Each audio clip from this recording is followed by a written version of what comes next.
రాష్ట్రంలో చంద్రబాబు నాయుడు గారు పేదల ఇళ్ల స్థలాల మీద కొత్త అప్డేట్ ఇచ్చారండి. విషయం ఏంటంటే గతంలో జగన్మోహన్ రెడ్డి 1.5 సెంటు స్థలం ఇచ్చి ఇరుకుగా వీధులు కూడా చిన్నవిగా ఉన్నాయంటూ ప్రజలు కూడా అసంతృప్తి వ్యక్తం చేసిన సందర్భంలో ఇప్పుడు చంద్రబాబు నాయుడు ముఖ్యమంత్రి అయి ఆయన పాలన జరుగుతున్న సందర్భంలో పేదల ఇళ్ల స్థలాల మీద కీలక అప్డేట్ ఇచ్చాడు. చంద్రబాబు నాయుడు కీలక నిర్ణయం అంటూ వార్తా సమాచారం అండి. పేదల ఇళ్ల స్థలాల పంపిణీ విషయంలో ఏపీ ప్రభుత్వం కీలక నిర్ణయం తీసుకుంది. గృహ నిర్మాణ శాఖపై నిర్వహించిన సమీక్షా సందర్భంలో ఎన్నికల్లో ఇచ్చిన హామీని ఏపీ సీఎం చంద్రబాబు నిలబెట్టుకున్నారంటూ కొత్త లబ్ధిదారులకు గ్రామాల్లో అయితే 3 సెంట్లు, పట్టణాల్లో అయితే 2 సెంట్లు చొప్పున ఇవ్వాలని నిర్ణయించారు. అంతేకాదు కేంద్ర ప్రభుత్వ సహాయంతో కలిపి మొత్తం అటు రాష్ట్ర ప్రభుత్వ సహాయం కలిపి 4 లక్షల రూపాయలు డబ్బు సహాయం చేయాలని నిర్ణయించాడు. కేంద్ర ప్రభుత్వం PMAY కింద 2.5 లక్ష, రాష్ట్ర ప్రభుత్వం నేరుగా 1.5 లక్ష, ఉపాధి హామీ కింద 30,000 అండి. మొత్తం మీద 4,30,000 పైచీలకు నిధిని కూడా ఈ పేదల ఇళ్ల స్థలాలకు కేటాయించారని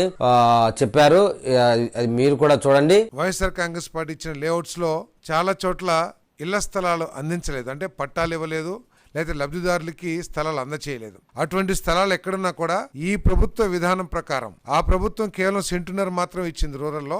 ఈ ప్రభుత్వ విధానం ప్రకారం ఉన్న లేఅవుట్లలో మిగిలిపోయిన భూమిలో 3 సెంట్లకు లెక్కన ప్రతి పేదవాడికి కూడా ఇళ్ల స్థలాలు ఇచ్చే కార్యక్రమం చేయబోతున్నామని చెప్పేసి మనం చేస్తాను. అంతేకాకుండా కేంద్ర ప్రభుత్వం రీసెంట్ గా ప్రకటించిన బడ్జెట్ లో 4 లక్షల యూనిట్ కాస్ట్ తో మరి ఇల్లు 3 కోట్ల వరకు ఇల్లు ప్రకటించిన విషయం మనం చూసాం. మరి దాంట్లో ఎక్కువగా లబ్ధి పొందే విధంగా రాష్ట్ర వ్యాప్తంగా సర్వే చేసి అర్హత ఉన్న పేదవాళ్ళందరి లిస్టు తయారు చేసుకుని మరి అది 10 లక్షలు కానివ్వండి, 12 లక్షలు కానివ్వండి, ఆ పథకంలో కొత్తగా అంటే కేంద్ర ప్రభుత్వ పథకం మార్చి 2025 నుంచి వస్తుంది.